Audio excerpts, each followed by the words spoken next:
My name is Tyler Fornes, and I am one of the co-hosts of the Good, the Bad, and the Hungy AEW podcast here on the Voice of Wrestling Podcasting Network.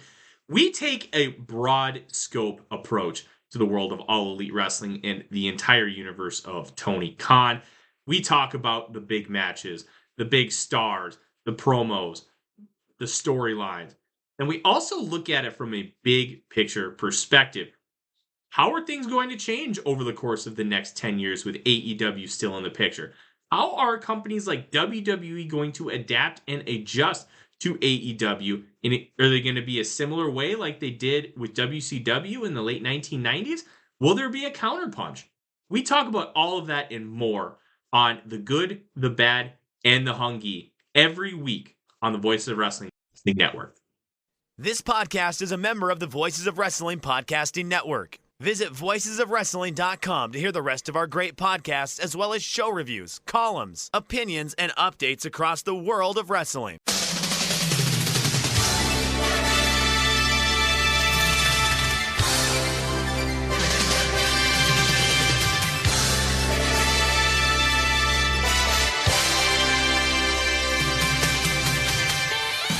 Welcome to a very special crossover episode of Keepin It Strong Style and Super J-Cast. Jeremy Donovan here with the young boy Josh Smith and Joel and Damon. So we're doing a special crossover NJPW 2024 year in review. And I know you guys, we kind of had a crossover earlier in the year when I was out on my anniversary trip. Chris Sampson was filling in for me, but this is the real crossover now that I'm here.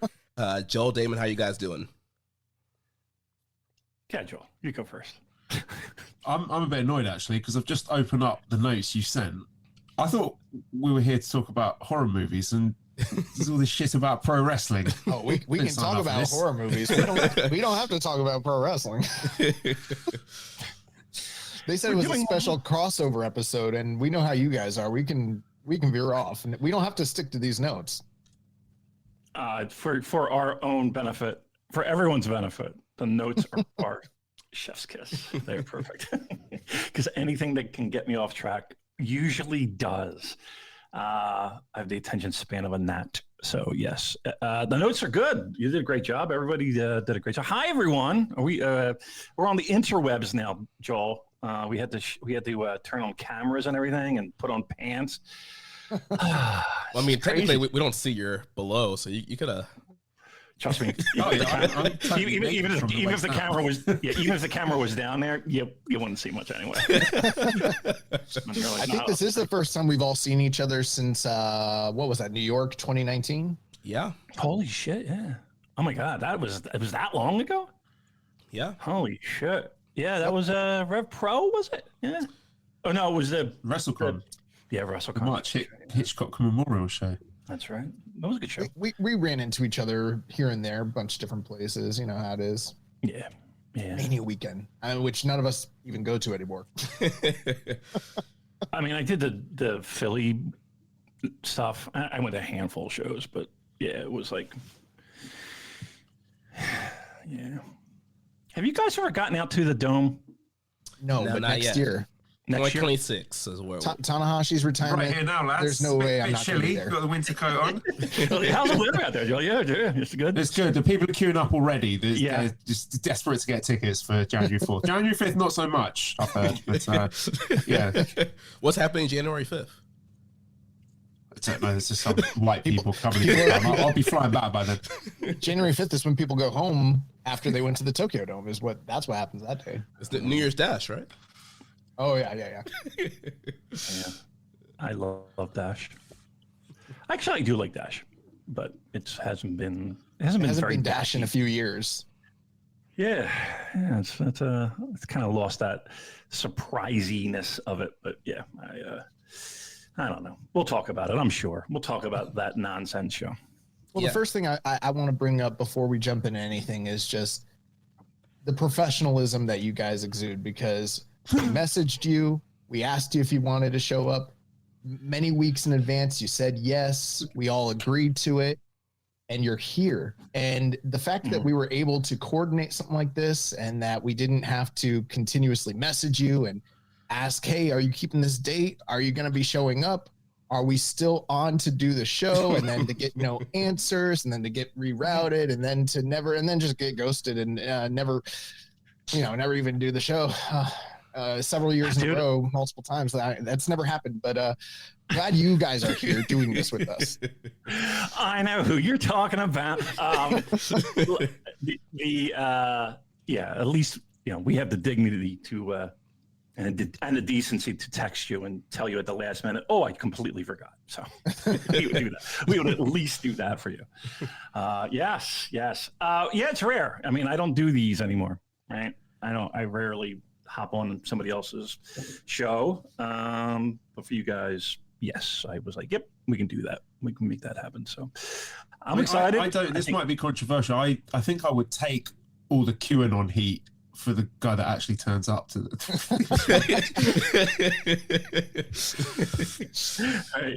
right. Those shows are we all have our foibles, Well, I don't want to get myself canceled. I've gone to bat for Kevin many times, so we're not talking. We're talking about Chris Charlton. So we're not. Oh, are we? I don't know if Chris would show up on any of our shows at this point. No, we know which show he's showing up on. Which brings me to my next topic. We're not the good special boys of the New Japan podcasting world anymore.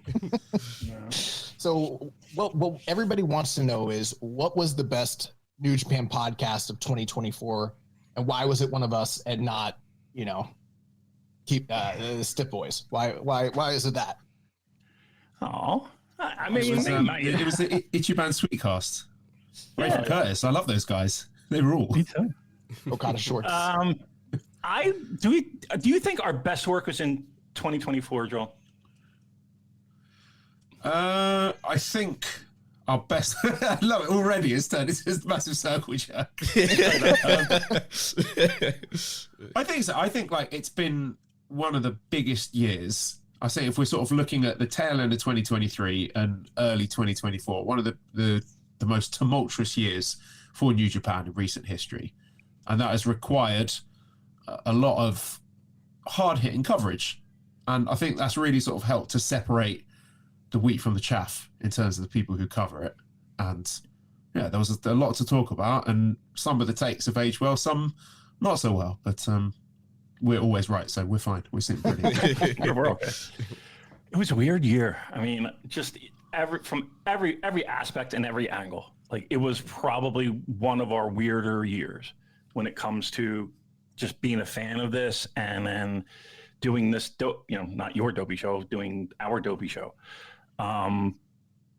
It's just, it was one of those weird years where, again, we're in different time zones, Joel and myself.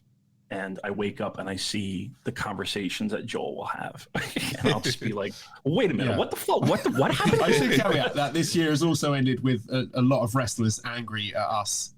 So to me, that means we're doing something right. Yeah. I just don't want to see Joel. I mean, I think it's important if you're covering something with integrity that you have a somewhat adversarial relationship with it. We're not here to fluff people up and be best mates with them. We're going to say it like it is. And if that means we upset a few people along the way, so be it. It wouldn't be the first time.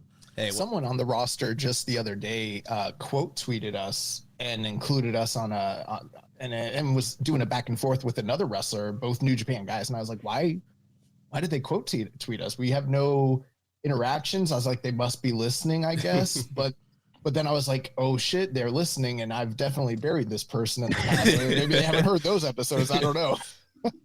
Yeah, but we're right there in line with you, Joel. I mean, we've both been doing this for about the same amount of time, and we're gonna come out here. We're gonna tell the truth. We're gonna be honest. If it's good, we'll praise it. If it sucks, we'll bury it. And I think there's a lot of podcasts that like to dance around that, and they want everything to be kumbaya, and they want to throw a positive spin on things 100% of the time. Which if that's your lane, fine. But if we're gonna talk about Sonata title reign, I'm gonna tell you it sucked, and he sucks. If we're gonna talk about Tanahashi and his career, I'll tell you how great it is. So we'll come out here and tell the truth. I think that, and that's. I try to sit here and just to have a conversation with Joel every week and let the chips where they fall, right? So I'm not going to say anything like wacky for wacky's sake, or at least I try not to. I'm not going to have a take that's just preposterous just to get people, that is the last thing I am. But like, I feel like if somebody is going to invest the time to click play on our stupid show, I'm going to give them at least honesty. Because truth be told, that's the only thing I have, right? But that's basically all that I have, is an honest opinion about what I watched and where a company's going. And listen, I'll use past knowledge of sports and the profession that I am in, and kind of try to connect dots in a very similar fashion to the way that I cover sports. But that's not always positive, and that's not always glowing, and that's not always. And listen, I'm not here to fucking kick people when they're down, but in the same breath, like, I'm not. If you're right, Jeremy, if it sucks, right? And if it's good, it's good. And we'll be the first person to tell you it sucks, and we'll be the first person to tell you it's great. And you might agree, and you might not. You might disagree. But that's the whole purpose of this, right? And that's the way I say it anyway. To be fair, with our recording schedule, we'll probably be like the third or fourth people to tell you something sucks, but we will say it eventually. Yeah, and with us being live, we do have some comments jumping in the chat here. So Angel of Pac says, I still think Sonata had a better reign than Naito. Oh, that's a hot take, and maybe not wrong either. Well, listen. I'm not allowed to ask Damon questions about Sonata anymore. Once again, we've closed the door on Sonata discourse. We have. I had a shower thought of Sonata. Nice. As sexy as that sounds.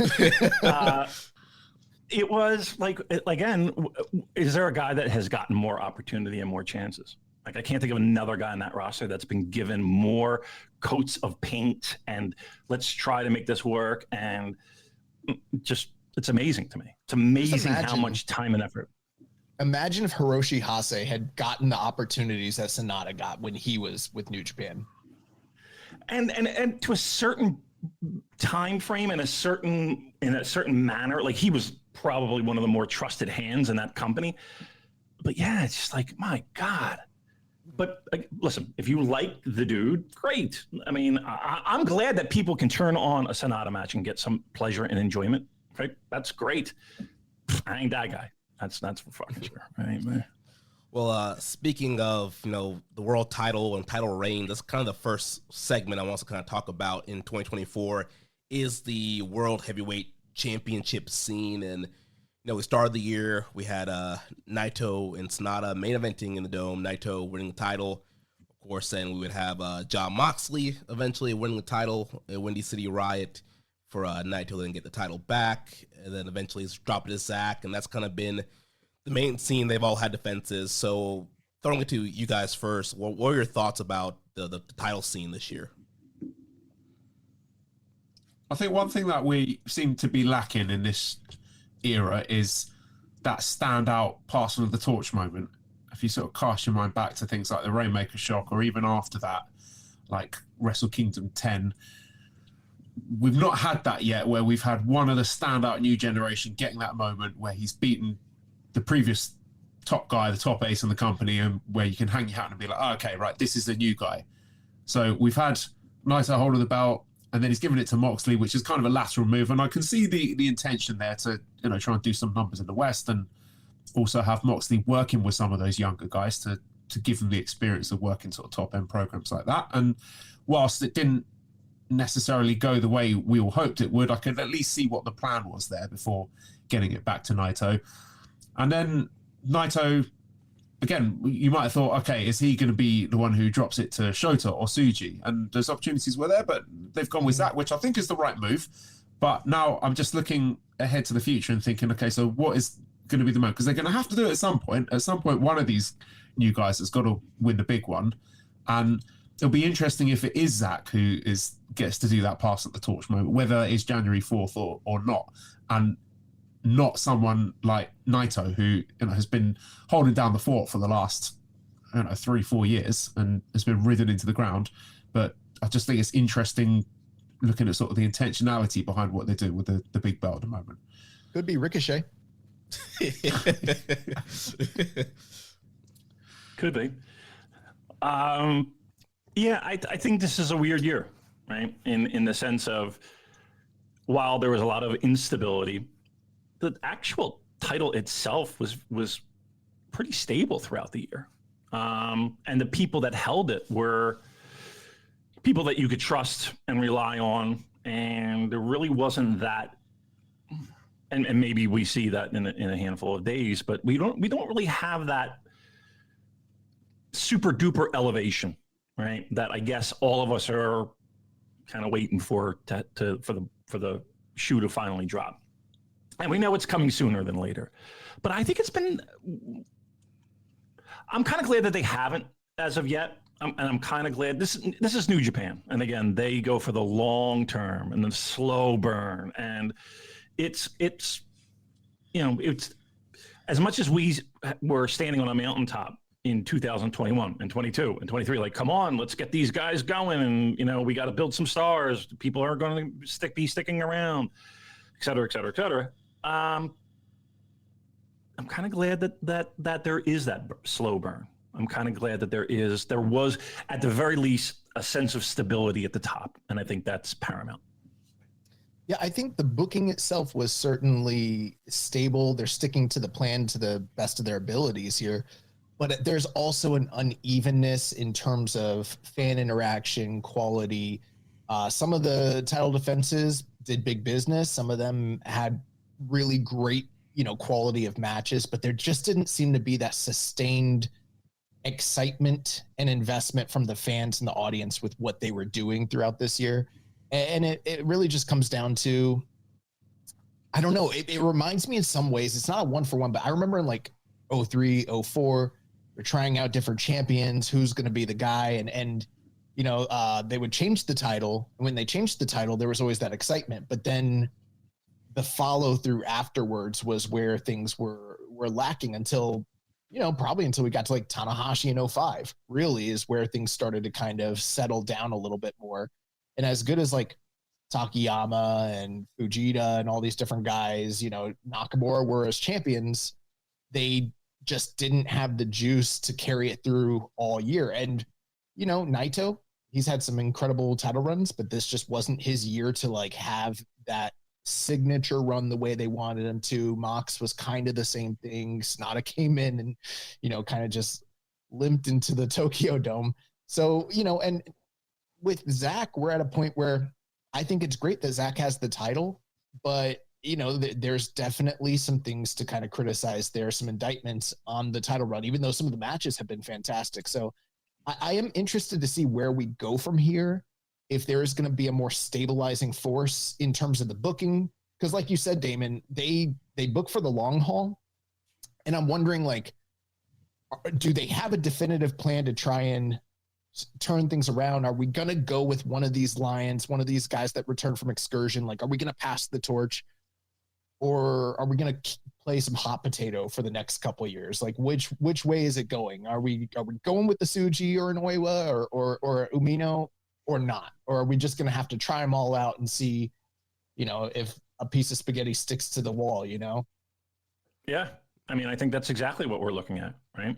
I don't, as much as it feels like we have one guy that's being force fed down our throat, that might not be the answer. And, if fan interest and ticket sales and all those prime indicators are, what we're hanging our hat on, it does feel like they're going to, I wouldn't say hot potato, but I don't think that they know 100% certain. I think they have it written down on a piece of paper, but I don't think anybody in their heart of hearts is saying, this is the guy that's going to carry us for the next 5, 7, 10 years.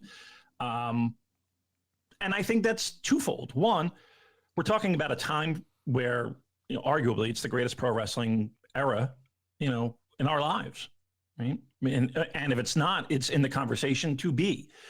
And we're talking about, 2 generational talents fighting over a world title, at its peak. And I don't know if any one of those four would equal a Tanahashi or an Okada, just the package that you have. So it's a hard ask, right? And I don't know if, any of those guys have been challenged, and this is going to be a big hill for Shota to climb. But I don't think that their heart is set on any one particular person right now. And I think that in the next, while this might be a transition year, I think we'll have more experimentation with people at the top to see which piece of spaghetti sticks. Yeah, and like you were saying, I think this was definitely been a very, it's been a weird year, but also not a weird year, because like you mentioned, there has been stability with the title. We've had Naito champion twice this year, the Jon Moxley title reign, and they seem like they had to do what was best for business. Naito, he's a top drawing star. He's on his last strings of knees. He's on his last set of eye surgeries. He's kind of, pulling it together. Obviously, he's not peak, 2016, 2017 Naito, but at the end of the day, they had to do what was best for business and what was going to draw, getting him in that Tokyo Dome main event, and then kind of getting him as a champion for the first quarter of the year. And then the Jon Moxley experiment was interesting. I feel like it got hampered by the AEW booking of things, and then also just trying to get him over in Japan more, and then who the challengers that were lined up for him. Because I feel like had Jon Moxley been IWGP champion, say 2019, I feel like that would have been a great year for him to have a reign, because he would have had the Okadas, a healthier Tanahashi, a healthier Naito. He would have had better guys to defend the title against. And this year, the Umino match at Resurgence, I thought that was great. But, he did have to go against Narita and Evil and kind of full House of Torture mode. And I don't really feel like he was fully set up to have a great reign due to the booking of some of the challengers. And then, you go Forbidden Door, and he just drops it back to Naito, and not the best match either. So I know a lot of fans were against Moxley having a title, but I do feel like there were a lot of factors that were running against him with that reign. Now, you had Naito going in G1 as champion, and having a fine G1, and then also we get to the moment where, Zack wins G1, he's shaking things up, doing the October challenge, and getting the win, which is a very exciting win. And I think that having Zack as champion has been great. I know a lot of people have been critical about, some of the attendance numbers with him as champion and how some of these tours are doing, but I don't know if you can fully blame that on him. But I think it's good to have Zack as champ. I kind of wish it would have been sooner, though. It kind of feels like Zack being champion should have been a bigger moment, and in a little way, it kind of feels forced. What do you guys think? I think, yeah, so there's the elephant in the room, isn't it, that he has only become champion after Okada and Ospreay have left, and it would have meant more of a show of faith if they'd crowned him with those top guys still there. So that's definitely a factor.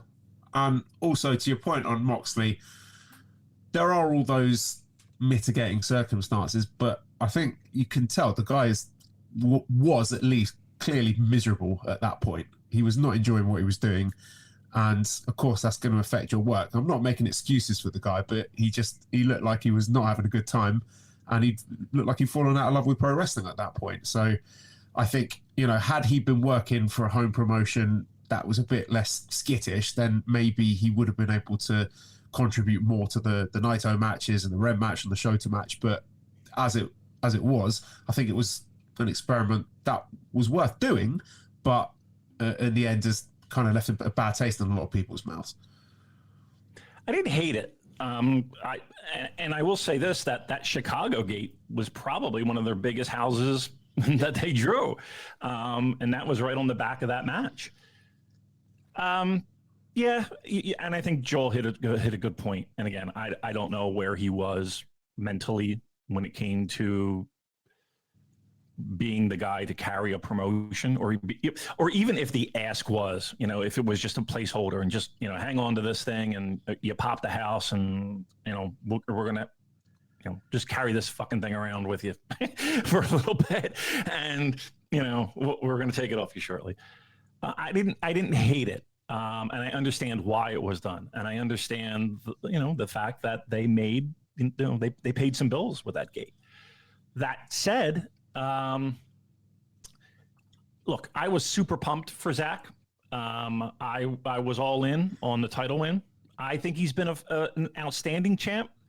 Again, I get the fact that, and I try not to take individual gates as gospel, right? Like a million things. Weather could be bad. Traffic was bad. Whatever. You know what I mean? Like whatever it is. But it's the consistency and the pattern of that. It's lower than last year. Oh, that same show, lower than last year. That one's. I don't know if I could put that 100. Let's put it this way. I think Zach has done everything in his power to be a solid champion. Whether that's he drops it at the Dome, the guy, has done everything that he could, whether it's in ring, being an MVP, being a Wrestler of the Year contender, learning the language, and carrying himself as a champion.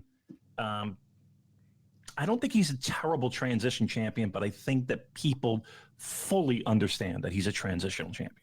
And I think that some of those next gen guys as well, like Fujita and Oiwa, bringing them into TMDK, and how much of that you take as a kayfabe thing. But I think you can clearly see taking them under his wing some years ago, even when they were still young lions. Yeah, and he has no problem giving back. He has no, again, if we're talking about MVPs and people who have stepped up, even bigger than what he has been in the past, you have to tip your cap to him. But yes, overall, at the end of the day, it's okay. Is the transition champion of Zach, was that worth the squeeze? And again, for the couple of months, I think so. And we'll see January 4th. Yeah. Just to close it out, I think that there are a lot of mitigating circumstances when it comes to things like this. And when you compare the last two major foreigner champions in terms of when we had crowds, you'd be looking at Jay White and what's wrong with me? And Kenny Omega, and the two of them. And Will. Yeah, but Will was during the pandemic and just didn't have the same kind of metrics to be judged by. I mean, I guess there were some clap crowds, but I just kind of throw his out a little bit because, they were half-filled arenas some of the time and things like that. But with those two guys, and you know what, you could even throw Will into this. They were all built from a booking perspective for a long time before they really got there, and they were pushed to that level. Zach has always been pushed as like a player, but you would never call him a top 5 or top 6 guy in terms of like the booking rotation. They clearly didn't have the intention to get him to this level and then had their hand forced. I think he did everything in his power to maximize every potential opportunity they've ever given him, and he's always knocked it out of the park. But I do think some of this is a short-sightedness when it comes to the booking and them not seeing the value in him and then having to go with him in a time of desperation. And they didn't really, cue him up to be successful in the position the way they should have if they were booking him the way they say they did with Kenny Omega for the 2 years before he actually won the title. Yeah. And Josh, even if they decided to say, okay, let's make that move post New Japan Cup win, right? Where he's, guys are losing left and right. He's tapping everybody out. Like that's building, and you're right. Maybe their hands were forced and they had to act quick, and a lot of, scribbled out pages on a notebook, right? Just trying to get from point A to point B. And that may very well be the case. Yeah. And that calls into question the way that they do their business, the way that they sign talent, and how they view the full wrestling landscape in an AEW, WWE world, And I know not everything is in their control, especially with the way that the economy has been, but I think they got to reevaluate all of it, honestly. Yeah. Oh, God, yeah. And, we did have a lot of the young guys in the title scene this year. We had, Narita, Tsuji, guys like that, Narita challenging for a title, which kind of shifts our next topic. Is kind of talking about the rise of this new generation. So we've seen these guys now in tournaments, G1s, New Japan Cups, challenging for titles. How do you guys feel about the booking of like the Reiwa, Three Musketeers, and guys like Kosei Fujita, Yuya Uemura, Ryo Oiwa? Okay, Joe, you can take the first one. I think Tsuji seems to be the guy who's been given the most opportunity. Like, if I'm trying to say which one has been nurtured and given all the choice spots to develop him as a top talent, then it would be him. Because we're looking at things like him coming back and challenging at Dominion, him winning the New Japan Cup and then challenging at Sakura Genesis, him making it all the way to the G1 final. I mean, that to me is a clear signpost that this is the guy that they're behind. Even though he's not necessarily had that definitive win where he's won the world title, the fact that they're putting him in all these huge spots, to me, shows their confidence in him, that they're the guy that they're trying to give the experience in those spots and get the crowd used to seeing in those big spots. And if I had to pick one guy who's eventually going to win the world title first out of the whole crop, I think it's probably going to be him. I think the way we're sort of trending at the moment, probably David Finlay will be winning the world title at some point next year, and then I could see Tsuji being the guy that takes it off him, because that seems to be the way New Japan like to do things, with having these sort of long-term feuds that run over the course of several years.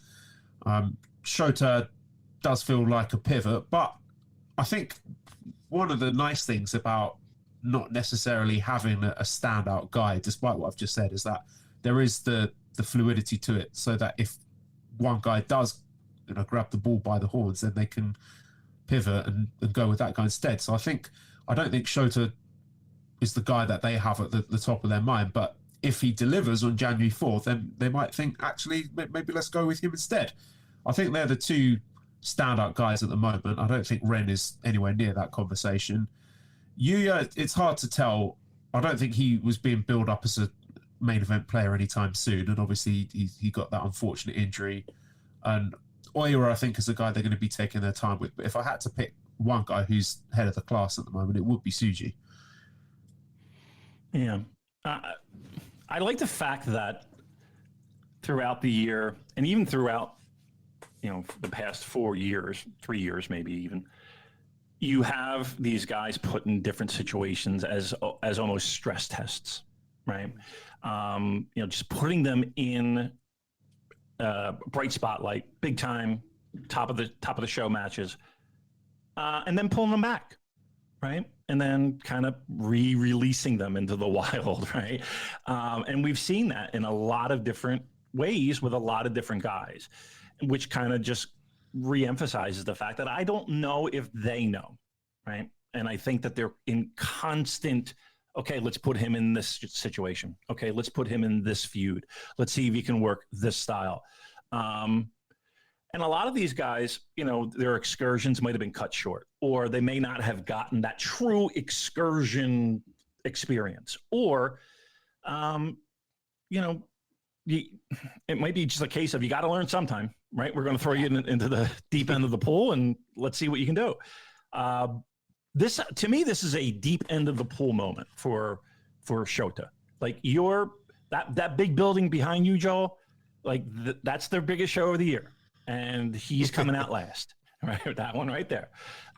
So, to me, again, that doesn't necessarily mean that he walks out with a title. That doesn't necessarily mean that he is the guy for the future. But let's be honest, he's the first guy to be in that situation. And guess what? Undercard, semi-main event, maybe not the, on medium.com/New Japan Pro Wrestling,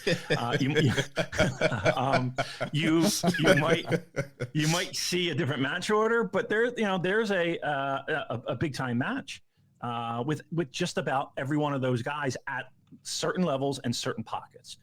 It's a big test.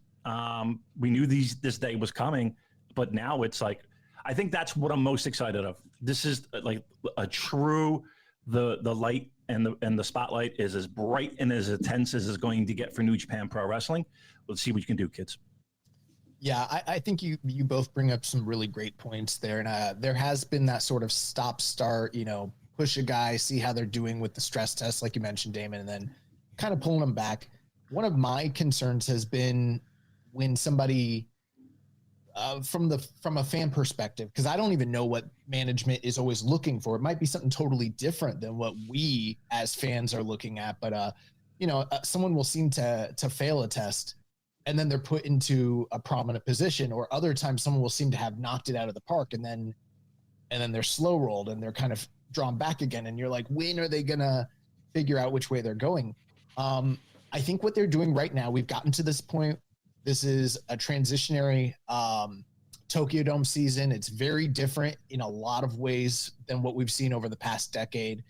And like you guys mentioned, they're placing a lot of these young, up and coming, dojo talents into these new positions to see how they deliver in the Tokyo Dome. And it's going to be a litmus test as to whether or not the way that they book these guys and the criticisms from, the pundits and the fans are valid or not. Because if they have taken their time the way they have and stuck to their game plan and it doesn't pay off, then people who are critical of them, the Dave Meltzers and the VOW guys and stuff, who have said like, hey, they need to go with somebody right now, we don't have time to waste. Those people are going to be wrong, because if what they're doing works in the long run for their business and for their popularity, then, there's no reason to change something that's not broken. But if they try this out, and we've already given like 2, 3, 4 years to some of these guys, and we're not there yet, then I do think they kind of need to go back to the drawing board and reimagine. I don't mean like overhaul everything, because at the end of the day, in my heart, I am still like a New Japan traditionalist. I don't want them to just completely like wipe away, what has been part of their tradition for 50 years. But they do need to change with the times, I think, sometimes, and they need to take a look at the landscape that they're in and realize like, hey, a shot of excitement might not be a bad thing here. And the fans have been desperately asking for it for a long time. And we need that guy, whoever that is, or guys, girls, whatever, somebody to attach ourselves to. And so far, they haven't given the fans, in my opinion, a real reason to totally invest in anybody in particular. And we're at that point. We're literally at a point where we are going to find out whether we can or can't moving forward. This is going to be a huge test. If you're looking for 2017 and 2018 and 2019, to me, that's a really tough ask. That's a tough ask. You go up and down that lineup and that roster, that was maybe the greatest pro wrestling lineup and roster, from Kota Ibushi and Hiroki Goto and AJ, and transitioning to Kenny, and just Bullet Club taking off. And like, it was just the right time for so many things. And you had two of the greatest pro wrestlers of all time fighting over your big boy belt. Like, that's a dream scenario, right? You can't, those things come along once in a lifetime, it feels like, or, at least a couple of generations. How long did it take for New Japan to kind of get back on its feet after Hashimoto and Chono and Muda and the foreign talent that was brought in, Vader and Bigelow, and there's so much right time and right people and people being available. Look, I don't think there's anything odd or strange to say about this, but while it's a revenue producing partnership, the worst thing that happened to New Japan was AEW. It's the worst thing that happened to them. I mean, just the amount of pure talent, and they don't have that pure talent right now. They have guys that can go. They have veterans that can handhold and get you from point A to point B. There's just a ton of unknowns. And when they're put in those situations, you have moments where you're like, yes, these are our guys. That's the guy we're going with. Let's go. Let's saddle up and fucking take off. And then 2 months later, just like you were saying, it's like, where was that? Where's that energy? Where'd that go? Right. This guy's farting around in 6-man tags. It's like, I get that frustration. I understand that. The problem is that if people are hanging their hat on 2000 and 2018 New Japan, man, you're going to be disappointed because that's a once in a lifetime gig. Yeah, Yeah, New Japan had an embarrassment of riches in those years, and we were saying for years, all right, this is great, but who's next? Who are they going to start building up? And the roster was loaded. You had your Okadas, Tanahashis, Naitos, Goto, Ishii, all in their primes, and it's like, yeah, this is great, but yeah, who's the next star? And they really kind of slow rolled. You know how New Japan goes sometimes; they really kind of slow rolled some of that. But we are seeing a lot of these next gen guys in big spots at Wrestle Kingdom. They've been in big spots throughout the year, but like Josh was saying, I do think some of the booking is hit or miss on these guys. You look at Shota Umino, who's going into Wrestle Kingdom as the challenger, and I feel like the booking did him no favors at all this year. If this was the plan from day one, hey, we're going to put in a young guy, we're going to put Umino in there, fine. I like Shota Umino. We've had some listeners say, oh man, you guys are really bashing this guy, but I like him. I think he's great, but I think there's just been the booking combined with some of the things that he's doing also, I think it's really hurt him this year. And, if he's going to be the guy, like, why didn't he win G1? Why didn't he at least get to the finals, semifinals? Why wasn't he in New Japan Cup finals? Like, he was not in a prominent position most of the year. Yeah, he had the title match against Mox, but besides that, I feel like he was just kind of stuck in the House of Torture loop all year, feuding with Narita and Evil, and then kind of having a lackluster G1 from a booking and in-ring standpoint. I don't really think he went out there and had this, blowout G1 where I'm like, man, yeah, I want to see Umino be the guy in the Tokyo Dome. And I think we all know why. And then to just kind of almost slide his way into this title match. Like, I felt that there was no build or investment to get him here. And I feel like in the past, like, look at the Ospreay Umino rivalry. Like, I wanted to see Umino beat Ospreay. They had a series of matches, and every time Umino got closer and closer. And that last match they had before Will left for the U.S. title, like, that was an incredible matchup. Umino looked like an ace, looked like a star. I'm like, man, I want to see Umino beat Ospreay so bad. I want to see him get that moment. And I feel that they've lost that fire, that they've lost that momentum. And a part of that, I think, is the booking. Part of that, like, his look. And I've mentioned it for weeks now on the show. Like, you look at all the graphics of him. They're using him with the long hair and the old look, his old gear. But he has like this short hair now. He has this new gear. He just doesn't look like a star. Jeremy, they don't have a website. They're not taking any new. I don't think they own a camera to be able to do that. I don't know. Some of the new guys have updated renders. They did a selfie. They did like, please, yeah, use this one.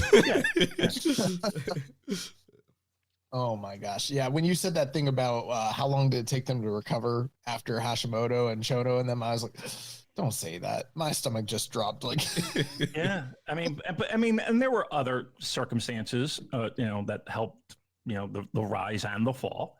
But yeah, it's we were so fortunate to be around this company and being fans and talking about it and connecting with other people that talk about it, and then that snowballs into now you're talking to these guys and you're talking to people in the company and you're kind of learning a little bit more and more each and every day. We couldn't have done this at a better time. You know what I mean? All four of us, we could not have gotten in at a better time. The problem is that if you're a fan and that's your bar, boy, that's a tough bar. It's a tough bar. Yeah, and I'll just throw in a few things, sort of whispers I heard. And if you sort of analyze the booking through the lens of those rumors, then maybe you can kind of sort of piece together a bit more logic out of it. So the first being that the Tanahashi retirement, apparently, and again, take this with a pinch of salt because this is unconfirmed rumors, but apparently the Tanahashi retirement was supposed to be January 5th next year, hence the double dome thing. But then after Okada left, then Tanahashi decided, or the company decided, that he had to stick around as an active wrestler for another year.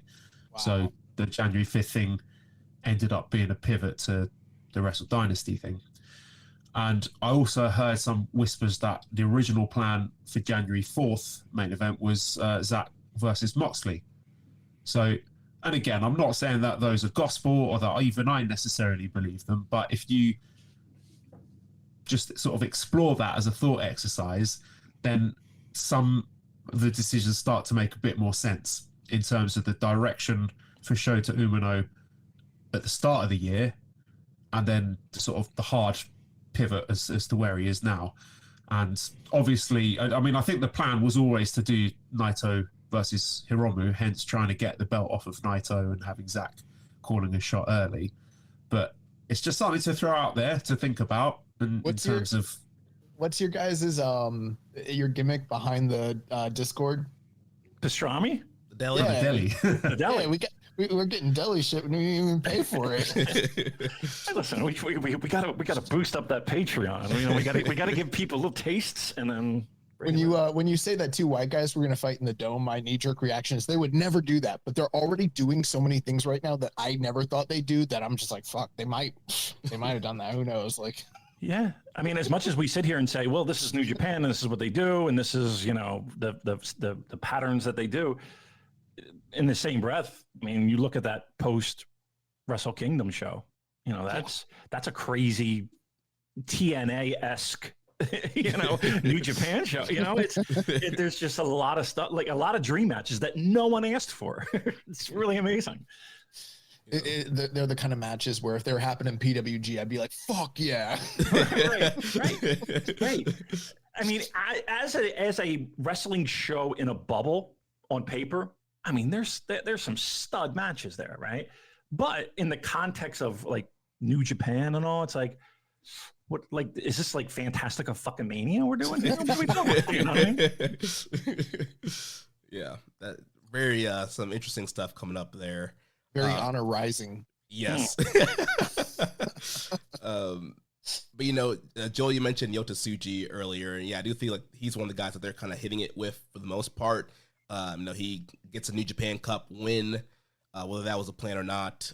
He gets a G1 final, and now he's going to be up for the global title. And I feel like, yeah, things are going really well for him. I think he's a guy that could potentially, be a world champion next year if things go the way for him. I feel like Kosei Fujita is a guy that they're kind of getting it right with. Gets his first tournament win this year with Eagles. He's going to the Dome in that junior four-way match.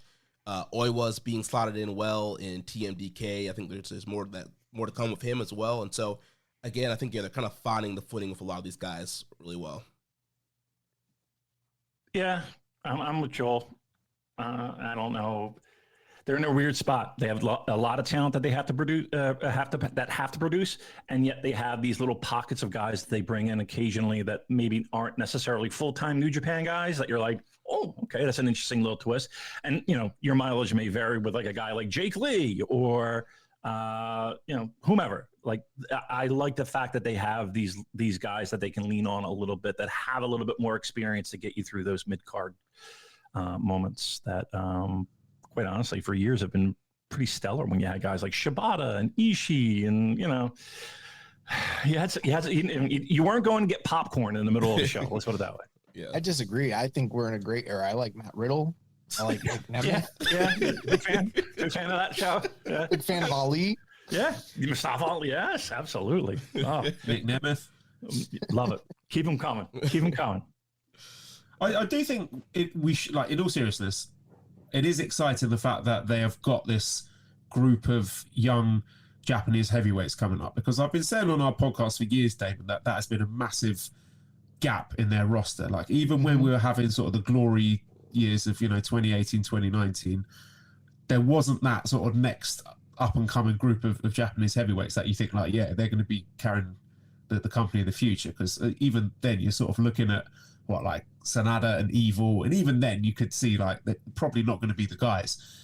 And I've also talked about before that kind of lost generation of young lions, looking at guys like Katsuya Kitamura, Kanemitsu, Honjo, and Yagi, guys like that. So they lost like a big group of guys, and I think they for a long time were sort of playing catch up with that, but now they've kind of restocked the deck where we're looking at Shota and Tsuji and Ren and Oiwa and Fujita and Yu Uemura. So I think that's worth celebrating. I think they've done a really good job in at least having that talent pool there. So they might not all make it as top stars, but at least they can kick the tires and see how they get on with them.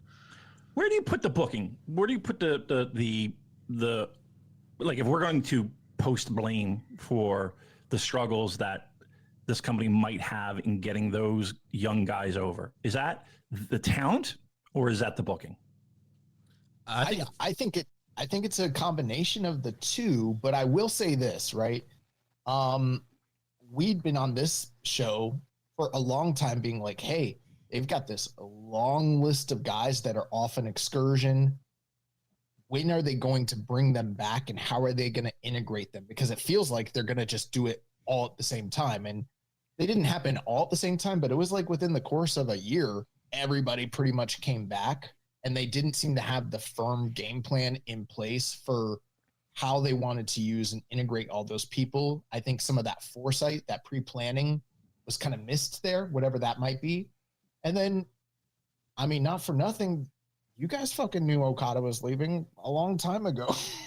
The fact that they didn't have stuff in the pipeline preparing for the possibilities of all of these departures screams to me that is somebody somewhere, and you guys are more connected than us. Like, you probably know who's fucking at fault when it comes to the committee. I don't know who to lay blame at. I guess you kind of ultimately have to sort of throw it on Gato, since, you know, the buck kind of ends with him. And, you know, there were all of those rumors about the disconnect between the booking committee and new management last year. But, you know, there something was not cohesive there for them to have fully prepared for the right way to integrate everybody and prepare for the loss of all these talents. Josh, I'll tell you the honest to God truth, and and they truly didn't believe he was leaving until the very end. Well, they really did. When we heard it, I didn't believe. Trust me. I mean, you know, we talk about doing our shows, and you know, and how weird this year was. Like, just the amount of people reaching out to us about it, and it crossed like all methods of communication, in the sense of, we had people that you would think, well, why are they asking us? Right? That are like, I had no idea. Like, what do you know? And we have people that will tell us what they know, and everything in between. And it, like, up until the end, it felt like they truly believed he was not leaving. And I don't know if there was a last minute push to sign him, or to take that off the table, but his mind was made up early. Yeah. And again, when he hired Barry Bloom, I mean, if that wasn't just a prime indicator, like you don't hire him because you want Japanese representation for your new contract with New Japan. You know, like, that's not the guy you're hiring.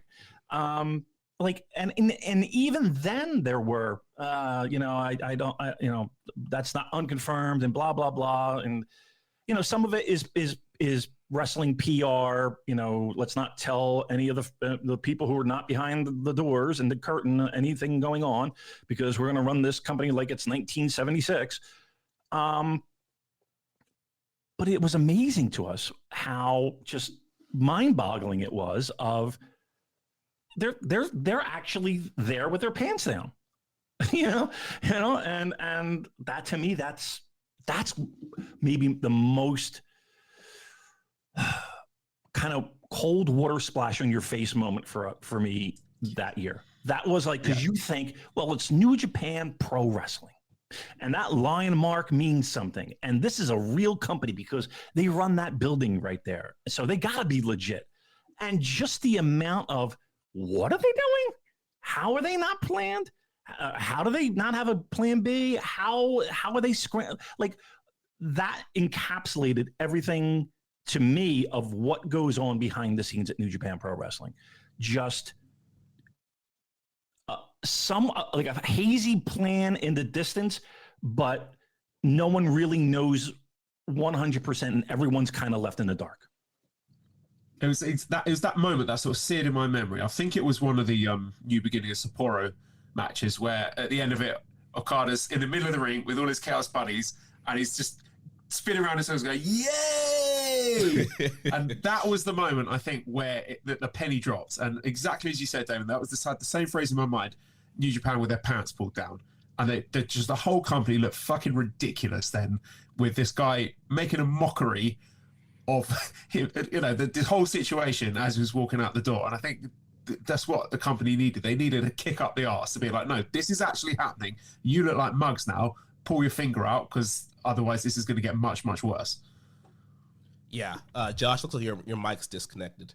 But yeah, that was definitely one of the craziest moments of the beginning of the year, where, yeah, you have Okada is leaving, you have Will Ospreay leaving, you have all these top guys leaving. Yeah, they're sitting there with no plan at all. And you're just like, this can't be real. Like, what are you guys doing? You've always been able to reload. Like, AJ Styles left, and Nakamura left, and all these guys left, and they, those years they've been able to kind of reload and push people up. And then, yeah, come, this time of the year where they thought it was Riddle and Nick Nemeth. Right? They were doing it at the same time. That was them restarting, like, oh, we got this, guys, don't worry. Yep. Got it under control. Yeah. And speaking of foreigners, when we look back to like 2018 and 2019, not only were they not really pushing, that next set of Japanese heavyweights, they also had a problem where they were relying on foreigners outside of their company instead of relying on the LA Dojo. When you look back at the progress of the LA Dojo to what it's become now, like those Carl Fredericks, Connors, Coughlin, Gabe Kidd, all those guys that grinded in the LA Dojo, and they had them the contracts on their roster, and instead of pushing these guys and creating your own foreign stars, they had to grab, the shiny toy. Let me get my new shiny former WWE, my new shiny AEW guy, and plug them in. And of course, obviously, I'm not saying don't get those guys. Those guys are going to be good for attracting Western eyes. They're going to be good for when you run US shows. But why not elevate and really create your own foreign stars? And obviously now we have the Bullet Club War Dogs, and those guys are doing good. Gabe Kidd is building up fire. He's going to face Kenny Omega. But I feel like they could have done more with those LA Dojo guys and the LA Dojo in general, and really kind of create that U.S. pipeline to build your own foreign stars. You don't like the Academy They're in a tricky position, because like anytime one of their foreign stars gets over, then they're going to get signed up by one of the other companies. So they're in this position where they've got to elevate foreign stars, but not too much. Like, they can't be too good and too appealing to a casual Western audience, otherwise they're going to get signed elsewhere. So like Zack Sabre Jr. and David Finlay, that's like the sweet spot at the moment, and Gabe Kidd kind of towing that line as well. But we can't have anyone that's too much of a star. Yeah, it is a weird, like, one of the more disappointing aspects of, well, let's pivot. One of the better things that have happened during pandemic New Japan Pro Wrestling was Strong, right? And the LA Dojo, and what they were able to accomplish there, having that show in an empty warehouse, and yet there was some appeal, and you did see guys that you were like, okay, that he could make the roster. Maybe not this person, but maybe with a little bit more seasoning. And we have a nice pipeline to the main roster. It never really developed that way. It never really felt like, maybe there was a time when you were like, okay, Lawler or, I don't know whom else, but like on that roster, you could maybe hand select 3-4 full-time guys going over there. And it never really happened. Yes, there was a World Tag League here and there. Yes, there was an occasional match here and there. But it never really developed into something where you thought like this would be a great feeder system. And the goal of Strong is to make the main roster, where they try to make it a pseudo promotion that was comparable to that of Ring of Honor or a Pro Wrestling Guerrilla or something that had some staying power in the United States that they felt confident that they could run. I gotta be honest with you. I'm not at the point where I actively despise these U.S. shows, but I'm at the point where it's like, if I never watched another U.S. show, I don't feel like I would miss much. You know what I mean? I don't feel like I would miss all that much. It's not like I'm missing guys that are going to eventually be on the roster. That we know that's not going to happen, right? And there are guys that Oh, keep winning those opening matches, you know. But there's a perfect example, right? So the gimmick there is we're going to have this match where they're continuously the opening match of a show, right, in front of 1,000 people. Like, I would be like, I'm going to lose because I don't want to be on these shows and get paid $25. I'm good. I'm going to go somewhere else, spend a weekend with the family. But like if they said, okay, you know, at a certain point or maybe a certain big show in the US, the end result is, hey, you're earning a spot wherever. You know what I mean? If it's G1, fine. If it's New Japan Cup, fine. Whatever it is, but like that reward of, okay, I'm the top guy in Strong. I'm the top young lady in Strong. That's where I'm going next. And that never really developed. And then we became this pseudo New Japan Pro Wrestling show that really isn't a New Japan Pro Wrestling show. You know, I see the line mark and I hear them counting to 20 in Japanese. But aside from that, I don't feel like I'm at a New Japan Pro Wrestling show. Well, I disagree with you guys. The ecosystem has changed, Damon. Like when Strong did get little glimpses of those, you know, proper blue chip prospects, and I remember talking to you with these Strong tapings. They're probably empty arena, seeing guys like Buddy Matthews. I can't remember what his name is now, but him coming through. Swerve Strickland. He worked a couple of Strong, and I remember saying like, wow, you know, there's some proper talent. There's real upside here. But Brody King. Yeah, another one, really good example. So anyone who's actually really, really talented is going to get snapped up, and then the guys we get left with are guys that New Japan don't see the value in paying for them to go to Japan. You know, they like West Coast Wrecking Crew. They ain't going to pay for no flights or hotels for them to actually work a tour in Japan. And that's where the line gets drawn. Yeah, they won that title match this past weekend, and Rocky comes out and he's like, these guys been busting their asses for 4 years. I'm like, that's right, Rocky. Now somebody pay for them to fucking go to Japan so we can watch them in the country. Right. I mean, again, you mean to tell me a team like that couldn't do World Tag League? Again, and I'm saying that as if their calendars are completely open. Like they don't have a shoot job or something like that, right? Where I can't go to Japan for a month, right? I don't know. But like, again, to have that synergy, I don't feel like there is any synergy. Yes, they run angles. Yes, they run shows that complement. Like, again, we saw that in the multi-man junior match this past weekend. Like they do have those moments, but once again, it's like, I don't know. It could have been so much more and so much better, and they totally missed the mark and missed the ball, and they don't know what they want to be. And that's a big problem. I for one really like the LA Academy showcases, and I love Tamashi, so I'm gonna disagree with all you. You know what? Here's one thing I do want to bring up. All right, and this is one beef I have, and I've never said anything negative about your guys' show, but there's one thing I'm gonna say. Oh, come on. Joel always gets all the credit for covering Strong as hard as he did, and all credit to you guys because I've been listening, because he does and did cover Strong, but we too covered Strong just as hard during that fucking pandemic. I'll tell you right now, I watched maybe 4 shows. We watched those empty arena shows. That's it. Hey, we watch El Fuego. Yeah, I feel like the brands kind of exist in 2 different universes, even though you do have some of the guys coming over. And I do think that New Japan Strong, that brand now, is a detriment to New Japan in America. Because I feel like the draw of New Japan coming to America was that red and yellow line mark. It was rare. What? New Japan Pro Wrestling is coming to America? They rarely do this. They're bringing all the stars. It's going to be a big show. We're getting an IWGP title match. We're getting an Intercontinental title match. Like they're bringing all these guys. It's going to be treated as something special, something big. And I feel like now they've kind of bastardized New Japan in America. And also, we've had the whole global expansion. We saw the map. They were trying to do all these kind of like little territory things and tour.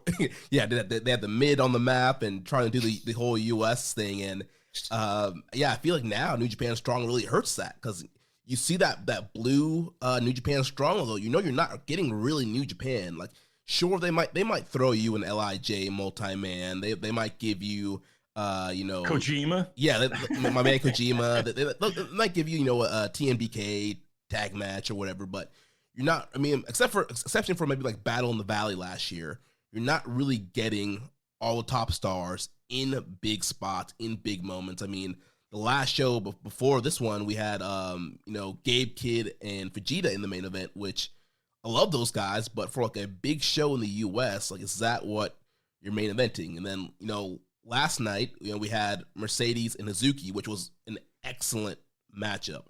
But again, like, is that New Japan? Like, is a New Japan fan going to be attracted to Mercedes versus Hazuki, or are you trying to get like the AEW Joshi fan, in which I guess you should all try to get all fans, but like for a traditional like New Japan Pro Wrestling show, I don't think they're really doing a great job of hitting that market in the US anymore. And I feel like that strong brand just kind of bastardizes everything. And like, it should just be called New Japan Pro Wrestling. Like, you don't need the strong anymore. We don't need strong titles and tag titles and women's titles and all this stuff. And like women. And Jeremy, everything you said hits the nail right on the head. Plus, ticket prices are like $200. Look, at least they didn't do a plunder match on this show, so Yeah, we're headed in the right direction. They didn't do a single one. That's like the first, because they weren't in ever. Philly. They weren't in Philly. They didn't have to have the Philly street fight that every goddamn promotion has to have. If they run that fucking building over there at 2300, you got to have a Philly street fight, because if you don't, the fans will riot. God. Well, I feel like AEW is about to have a That's what you Tijuana Yankoid imbeciles like. Yeah. AEW is about to have a Tijuana street fight in Orlando. So you know why they did that? They probably did it because they don't want to call it a Mexican street fight, because they feel like that's like, not like, yeah. So they're like, oh, we'll just call it Tijuana and no one will question it. But it's like, well, I got questions because now you're in Orlando and I don't know, why can't it just be an Orlando street fight? What does Tijuana have anything to do with this match? Whoever names these shows, like, I remember they were going to run a show in New York and they were going to call it like I don't know, like New York City Ground Zero. Right, or something preposterous like that. Right. You're just like, yeah, New Japan Pro Wrestling 9/11 tragedy. Like, what? That's not a great name of a show. Again, it's better than the Dominion poster with the SS Nazi. Yeah, Nazi signs. Yeah. So we know they're capable of it. They are capable of it. Yes, they are. Yes, they are.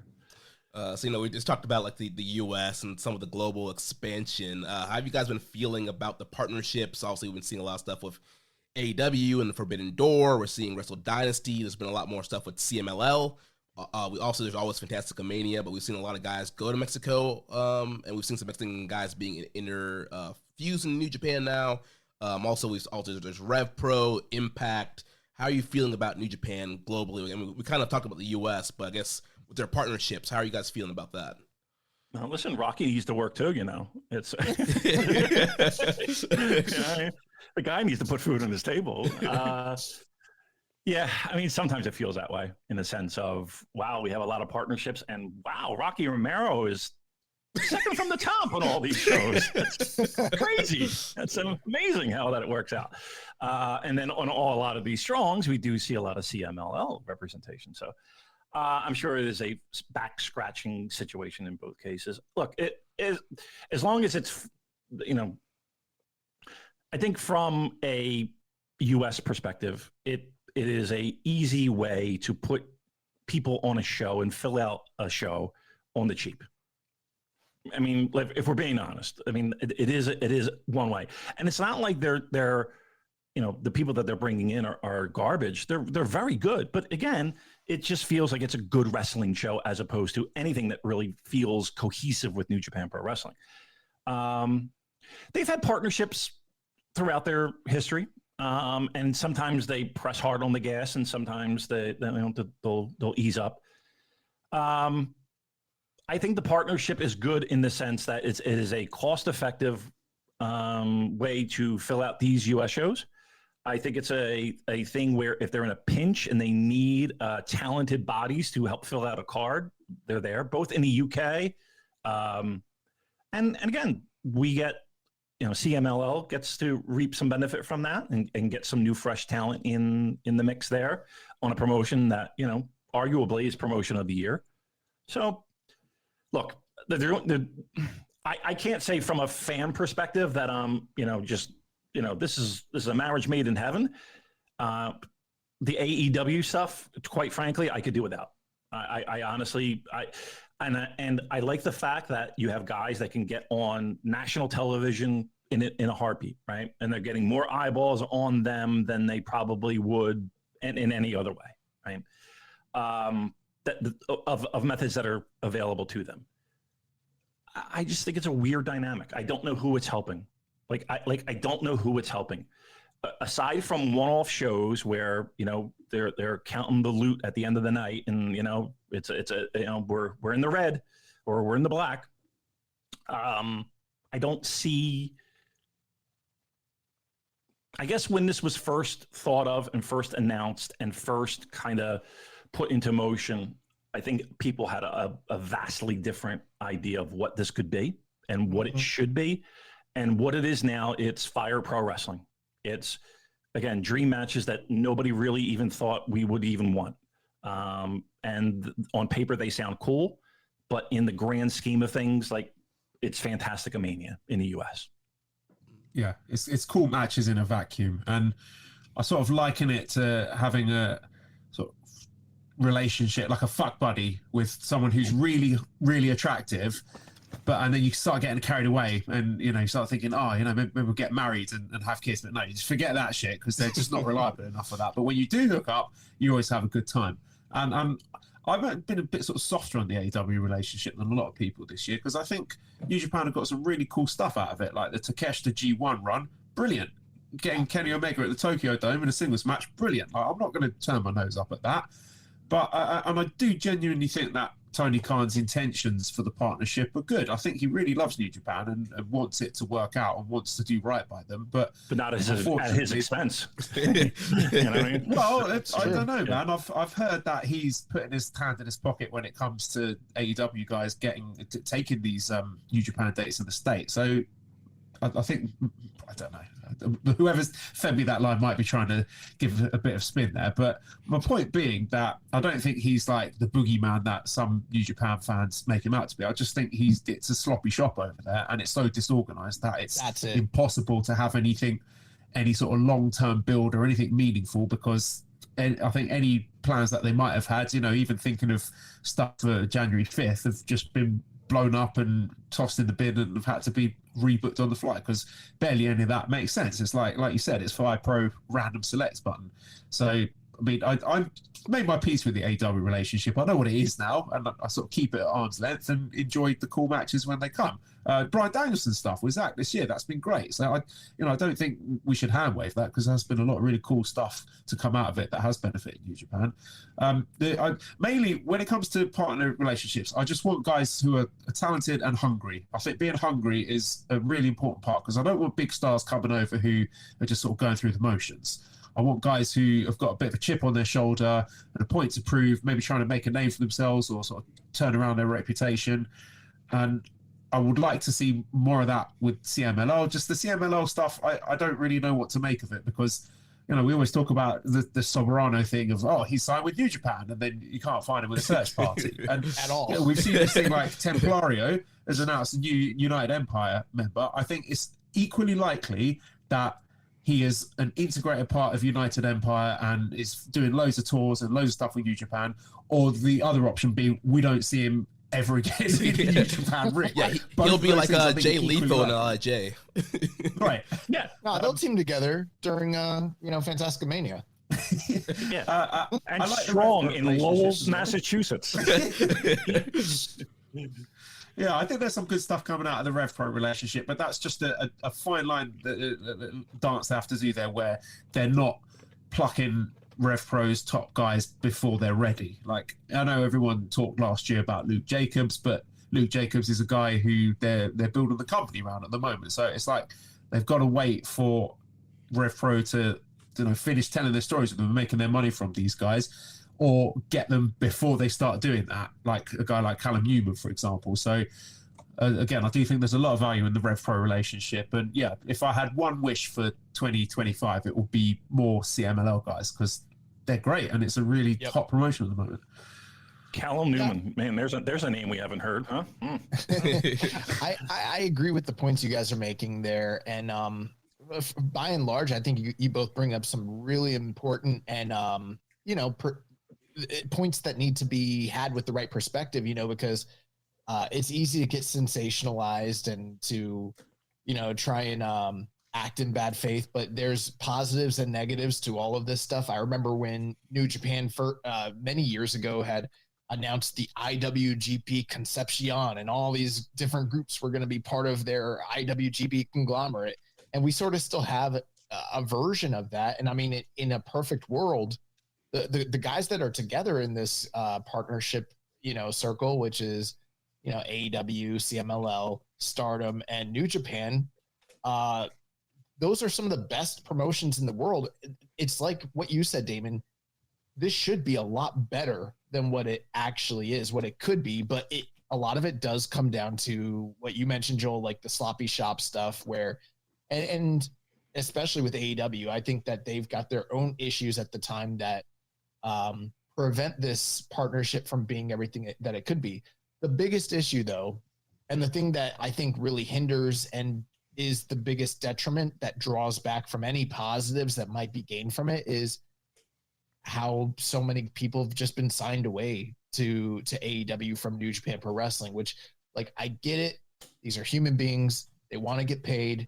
There's other mitigating circumstances with the economy and everything that fell out from the pandemic.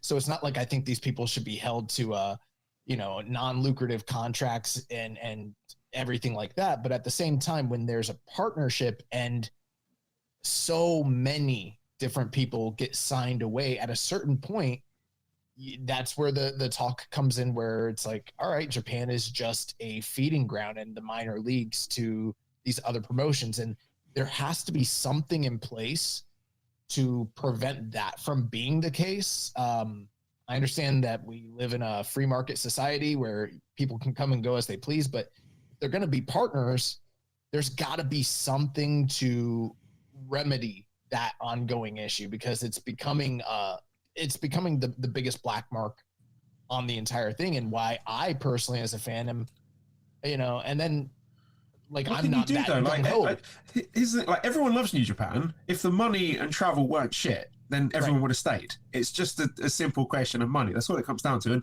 I would sort of throw out the question, if AEW hadn't signed Okada and Ospreay, what's the likelihood that they would have just ended up in WWE anyway? But it just comes down to money. That's I don't know certainly what was going to happen. Yeah. I mean, there was a lot of talk of him actually going WWE when it was all being talked about.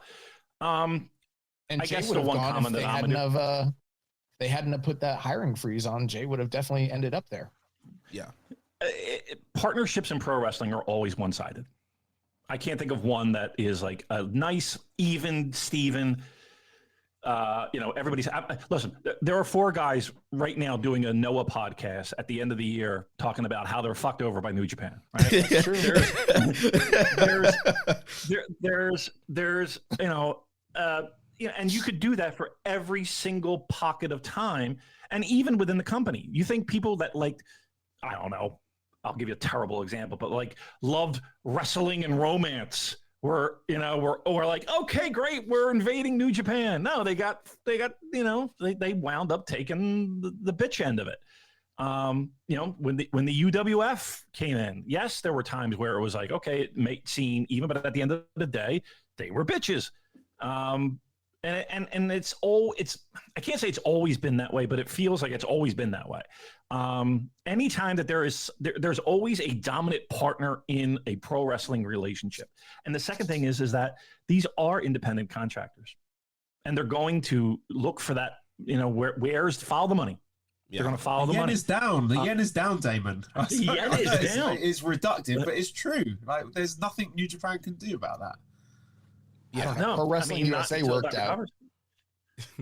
Perfect example, right? Pro Wrestling USA. No, but seriously though, I mean, that was a promotion that again, all these old regional territory promoters said, okay, we're going to run shows and we're going to have the Roadies and Flair and Magnum and Dusty and Nick Bockwinkel and they couldn't agree on the price of a popcorn, let alone who's going to win and who's going to lose and who's going to do what, right? So yeah, it's pro wrestling. Like you are inherently bred to worry about yourself, right? And take care of yourself. And that stretches from you as an individual to the company you work for. If you got the book or if you own the company, like you want your guys to look like they're better than their guys. And that's in the immortal words of Nick Jackson, don't be a mark for a company, only be a mark for yourself. But that's pro wrestling, right? And until the day is this comes the right where, time to plug the JCOS Patreon? Go for it. $5 here, right? That's where you want the deli. But that's the nature of the beast, I guess. And until there's a time where it's like, okay, there's a players association, right, that represents the players against the owners when it comes to contract negotiations and terms and blah, blah, blah. These guys are independent contractors that have to pay their own taxes that are getting paid on the dollar. What, at one point it was like half, maybe. I mean, listen, as much as I sat here and said that it was the best of times, we also went through the worst of times. And there's Molly right there. Look at this. We got to run it. I had a conversation with one of the wrestlers who was having a negotiation with New Japan when it came to end of year last year, and I won't name any names, but they were like, we're giving you a pay raise. We're going to pay you this much money. They're like, yeah, but the yen is worth this much. So you're only paying me this many dollars. You're actually giving me a cut. And they're like, no, we're increasing the amount we're paying you because we're paying you this much yen. And he's like, it's only worth this many dollars. Josh, I swear to you, I'm going to tell you a quick story. Obviously, I'm not going to name names, but there are people that this year, in the year 2024, didn't have the funds or the wherewithal to get home. Oh, wow. How about that? How about that? Like the idea that they didn't have cab fare to make it to the fucking airport. Better learn Japanese, buddy. You know what I mean? Yeah, that's crazy. Maybe they do. Maybe that person does. But it's like that kind of stuff where it's like, okay, that teaches you a lesson of I got to get mine. So yeah, and I think we see that kind of mentality in Japan. Also, New Japan is the top promotion in Japan, and this year they've been doing a lot. This year and last year they had all these all together shows and all these like United Japan Pro Wrestling, and what happened to that? Like all these other smaller promotions were trying to work together with New Japan, but what benefit were they getting out of this? Talking Michinoku. And New Japan, Little Bros, all those Japanese promotions, and make sure their guys look good. And you can't get any dream matches out of those scenarios because everybody wants to protect their guys, so you're not going to get a ton of singles matches. I think the closest thing we got was like that one Noah series where we had like LIJ versus Congo, and LIJ obviously won that one. So obviously New Japan, they have that experience in Japan of being that top promotion and kind of being the A side in a lot of these partnerships. So then that's what's happening to them here in America with AEW, and also that is a negative of the relationship. But I think a pro, like Joel mentioned, is a lot of the tournament participants. If we can get guys like Takeshita and Jack Perry in these tournaments to kind of freshen up the field. Come on, don't put them in the same sentence. We've said a lot of things to stretch our credibility, but you've just crossed the line there, Jeremy. We can get to Takeshita, Gates of Agony,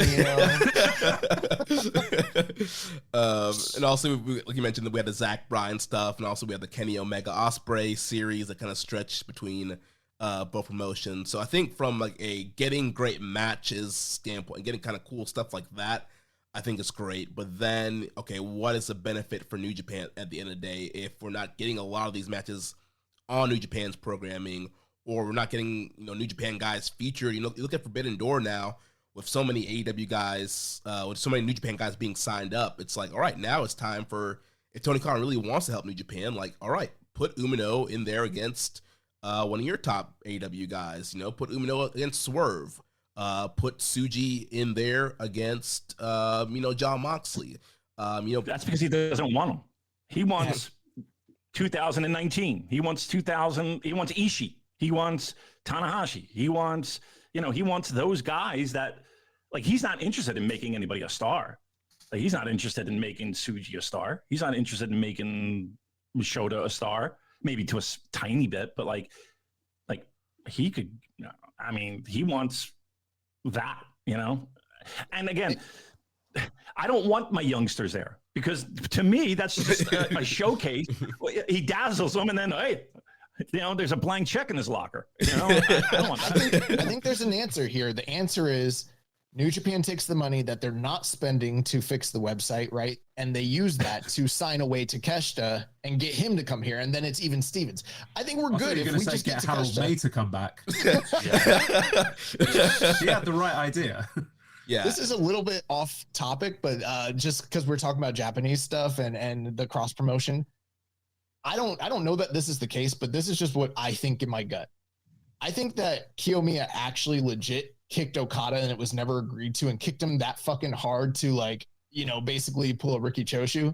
And then that's why he got buried so bad in the Tokyo Dome by Okada. Just throwing that out. No, I get that. My working theory was that's why Okada left. Fuck this. Why am I getting kicked in the face by this little punk who doesn't even work for us? I'm out. I could work for 12 minutes on TV, say the word bitch. I don't even. This is gonna be incredible. Yeah, weather nice, living in. Yeah. Nobody's gonna kick me in the face. This is great. I'm gonna need my own title. I'm gonna have my own universe, a la Cody. It's gonna be great. Why wouldn't he? Why wouldn't he? Yeah, it's look. Truth be told, I've not seen him there. I've only seen clips, right? If you can get the work, right? If that's what you're getting paid to do, he's doing fine. He's doing fine. Is it my cup of tea? Do I think it's a waste? He's living life. Yeah. Well, I've said before, I'm not looking at the current iteration of Okada in AEW thinking, man, I wish that guy was back in New Japan. Oh yeah, right. Yeah. Yeah, he's kind of finally kicking it into gear a little bit now because the Continental Classic is going on, so he's kind of in a round robin mode. So he has been having some good matches on TV lately. But he doing any jobs? He did lose to Kyle Fletcher, pretty clean. Was it clean? Well, this was a low blow, but okay. into a brain buster. Not clean. But yeah, I said at the time, when Okada left, I did my little spiel and said maybe him leaving isn't the worst thing in the world. Can we now sort of reevaluate that at the end of the year and think, actually, has it worked out better for New Japan? They've got their house in order. They've managed to push and establish the guys that they want to establish, and Okada's completely checked out. So it's a win-win. Maybe if he never left, maybe they wouldn't have tried to elevate Tsuji and Umino. Maybe Umino wouldn't. Maybe it'd be Okada Zach in the Dome this year if Okada had stayed. I think if he had stayed and he was willing to do business, he's the linchpin to make everything work. Sure. But because he didn't. Word is doing so much heavy lifting there, Josh. Yeah. Yeah. That was a big problem of, okay. And there were people that would tell us, well, he is who he is. He doesn't have to do it. Of anybody that doesn't have to do, and I don't agree with that at all. Like I have a massive problem with it. What if Jumbo never jobbed to Mizawa? What would we be talking about in the 90s? You can go up and down the line, right? Just throughout history, I understand. Again, it falls back on, hey, listen, I'm going into business for myself, and I'm not doing that. I'm not doing that job, brother. Great. Okay. Well, now we're having a conversation of Kikuchi to call up some of his boys. right. Get on Twitter and start firing off. Kazuchika. It'd be a shame. Yeah. Then his mom can get upset. What? That stuff didn't happen. Maybe it did. False allegations. Maybe it did. I don't. Maybe it did. Maybe it did. Look again. If you said to me, you can have Okada. He hops right back in, and he's willing to do business. I would take him in a heartbeat, in an absolute heartbeat, right? I can't sit here and say that I wouldn't. The current version, it's like, to me, I don't even know if Shinsuke Nakamura is alive. I don't know what he's doing. I don't know what program he's in. I don't know if he's breathing the same air as us at this point. I don't know. No, he's not, because he breathes black mist now. Oh, he's doing mist. Oh, yeah. Spooky. Nice. He's got All black right. mist. Got Nice. paint on his He's been face. writing in New Japan. Leo Rush. Right. You can learn from TJP. On a few spooky goblins. Yeah, Yeah, we love it. the Oswong versus Nakamura. Let's do it. Oh, let's do it. But yeah, I mean, but that's where I put him now. Like, it's just like he's just in a corner collecting dust for me. And if he comes back, great. But yeah, for right now, I got no interest in it. Yeah. None.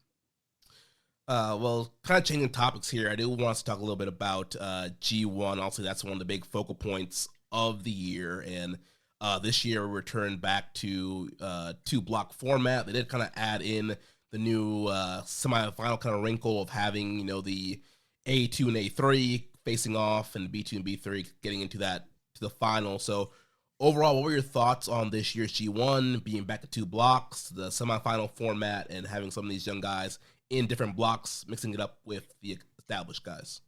I'll take Jeremy, it first, have you because railroaded us back to segment 3 of the notes? Yes, I have, because Are we going all the way to segment 7? Because I was hoping that by sort of dragging you into deep waters like this, you just abandon the format and we just wrap it up soon. I'm sweating now. I'll take it For the first. summer? And I'll keep it short for you guys. I love that they went back to a classic format that we can all sort of, that we're familiar with. I like that they added a little wrinkle. I grew up watching G1s prior to 2010, where they had a variety of different methodologies that they would do year over year. So I'd be okay if they stick with this or even just change it up a little bit. But the 4-block format just didn't work. We're heading back towards something a bit more traditional. Was it as good as some of the prime year G1s that we've experienced over the past decade? No, but it was the right direction, and I liked it.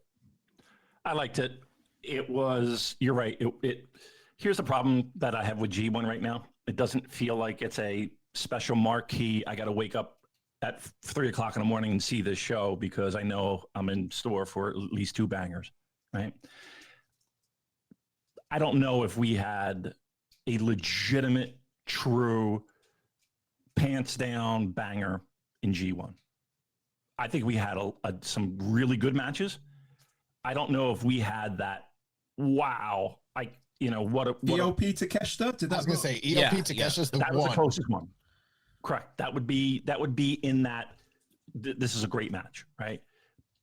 I don't know if I'm can sit here and say that equals or is matches the great G1 years, right? And I think that's a problem because I think people are so conditioned to G1 being this time of year of, you can't miss. I mean, truth be told, you could have missed more than half of that tournament and not skipped a beat. You really could have.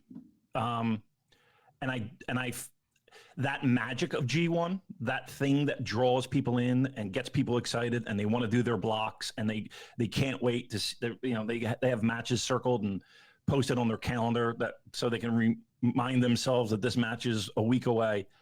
I don't know if that is as prevalent.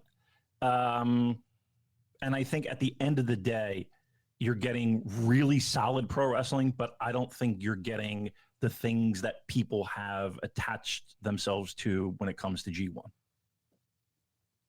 I think they had plenty of really outstanding and memorable matches. I'm thinking like Gabe versus Zach, Gabe versus Shota. That was a really memorable one. Goto, we beat David Finlay in front of his kids. That was a really special moment. I don't know. I kind of disagree. I really enjoyed the G1. Takeshita versus Yuya, that I thought was a brilliant match. It'd be interesting to see how both of our respective year-end award polls shake out and see what the legacy of the G1 is then. If people have forgotten about all of those matches, or if they do actually get some love when it comes to people voted. I think this will be a year where people will need to go back and rewatch. Because I think people in the moment, and I'll use the cage match at the beginning of the year. Like, I think if people went back and watched that, again, that was over an hour long, right? Of some of the most brutal stuff. I think meant the website cage match. I was like, everyone's looking on to. Yes. Dino Bravo was a hell of a worker. right. 5-star Hercules Dino Bravo. I think there'll be a lot of rewatching, and I think people need a little bit of, oh yeah, I remember that being great. Whereas in previous years, I think people had a clear cut. That's my winner. That's my second. That's my third. And I think people are going to need to rewatch some stuff and kind of remind, oh yeah, that G1, that match was really good, or that New Japan Cup match was really good, or that New Beginning match was really good, or that Best of the Super Juniors. I think it's a weird time for fans as well, because I think that we're all kind of gearing up for the next levels and waiting. And I guess there might be a little bit of hesitation to go and anoint a match as being fucking great just because there is uncertainty about what now in 2025 is a great match. Yeah, I think a lot of New Japan fans I'll throw out there. Before you go, Jeremy, I just want to throw this out there too, and I'll kick it to you. I also think that the stuff with Zach not challenging the Dome is something to also consider how people receive this G1. You take it away. Yeah, I think a lot of New Japan fans have a little gun shy on like their maybe love for some matches or ratings when you look at Cage Match, some of these other sites. And I think people are like, all right, what is a great match in 2025 compared to what we saw? And with G1, I don't think it was like a historic G1 that we saw in some of the heydays in 2017, 2018, 2019. But I did feel like it was kind of a reestablishing G1 to have the young guys in there in, for the most part in different blocks and mixing it up with some of the established guys that are left. And I think there were a handful of great matches or, quote unquote notebook matches that did happen. But to your point, Damon, I do think they happened, but that was August. And time moves fast in pro wrestling, especially if you are watching multiple brands. And so I don't think there was anything that was super memorable to the point of where, like, off the top of your head, you're like, all right, yeah, that's great. It's like, all right, I'm going to have to go back and rewatch that G1. Yeah. Oh, yeah, like Takeshita and ELP did have this amazing match in Korakuen Hall, or Takeshita and Uemura did have this amazing match. And so I do feel like G1 did have a lot of matches I think people are probably just forgetting. And I feel like, you mentioned the Dog Pound Cage match. I think that match is super underrated, and for how violent and bloody and hard hitting, and Hanari almost different. Yeah, Hanari almost dying literally in that match. I feel like it's a match that's forgotten about or not given enough credit. And yeah, I think people are still kind of figuring out, all right, how do I rate New Japan in 2025 compared to how I rated it maybe in 2018? Yeah, I think that match is special because it is special. Like it does exist, like unlike most things you would see in New Japan. And I think this G1, it was enjoyable because the different styles that were represented in G1, where it didn't necessarily always feel like you were getting this technical wrestling masterclass or the beefy, hard-hitting, we're going to knock the shit out of each other for 20 minutes. It was an absolute mix of, you had matches with Gabe that were just all-out brawls, and then you had Zach matches, and then you had... it felt like, I wouldn't say necessarily it was completely different where it was like this, again, fire pro wrestling kind of thing, but there were, you knew you weren't going to get, even though they were all filet mignons, man cannot just live on filet mignon, right? You got to mix it up a little bit. We got to throw in a pasta dish every once in a while, right? Just to kind of cleanse the palate. And aside from Yano in most years, and Fale maybe, you really didn't have that. And I think this year there was a lot more of that. And I think that was people finding their groove in G1 for a lot of those guys, right? Just look, that is the middle of the summer in Japan. I don't care what anybody says. That is a grind. G1 is an absolute meat grinder. And if you happen to get hurt on night 2, and now you've got 9 more to go, that's rough. Like you're asking a lot of guys from guys. So again, a weird year, a year in transition, and I think G1 kind of speaks to that. Yeah, I also think the G1 qualifiers was an interesting wrinkle to kind of help try to add some more importance to G1 and have guys fight to get in. So I thought that was cool. But yeah, I definitely think that was great. Yeah, it was G1, and we're still kind of finding our place as we're integrating the young guys and kind of advancing things. Well, I feel like we've covered a lot of other stuff in some of these other segments, so I will jump down to the final segment here, going into predictions for 2025. So, who do you guys think is gonna, kind of quote unquote grab the brass ring in 2025? What are some things you want to see in 2025, and how are you feeling about Wrestle Kingdom, Wrestle Dynasty starting off 2025? I think Jeremy and Joshua and Joel take the brass ring, and Damon retires in 2025. That's my prediction.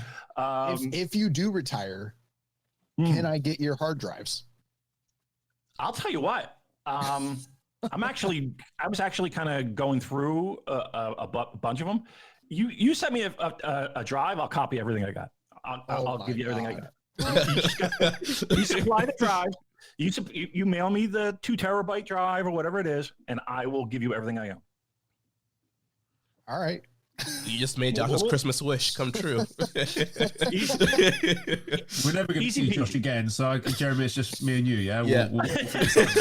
Yeah. Everything that I ever wanted New Japan World to be is finally going to happen for me. Thanks to Damon. All right. I'm glad I get that. Listen, I get Joel the handheld video game thing. You this, Jeremy, just whatever you wish for. I'm Father Christmas. Father Christmas. All right, I got to think what I want, and I'll come back to you. All right. I'll answer your question. I'll give you a prediction. So I think Shota Umino is going to prove a lot of the doubters and a lot of the haters wrong on January 4th and prove himself. I don't think he's going to win, but he's going to prove himself to be a serious guy. And then I think a year later, even though this is technically not 2025, he is the guy who retires Tanahashi at the Dome. Wow, big one. Nice. All right. Predictions. 2025, New Japan Pro Wrestling will attempt with a partnership with AEW to deliver on a Madison Square Garden show. Oh, that's a great one. That is not pastrami, let it be known. That is just me throwing it out there. But I'll take that. And then I like Yota to probably take that next level. I think he wins a title come January 4th. Let me give you something crazy. How about New Japan signs? They get a little bit frisky with their checkbook, and they sign a top level talent that is not currently on the roster, but is Japanese, that will send shockwaves through the wrestling world. How about that? I don't even know who that would be. That is El Samurai making a back from retirement. No, I'm not gonna. I don't know who, but I'm just throwing it up. Is there a top level star that's Japanese, like Kento Miyahara? That would be a big one. Right? That would be the death knell for them. I mean, let's be honest here. They're not quite, financially. I don't want to say stable, but yeah, I mean, they're counting their pennies. Let's put it that way.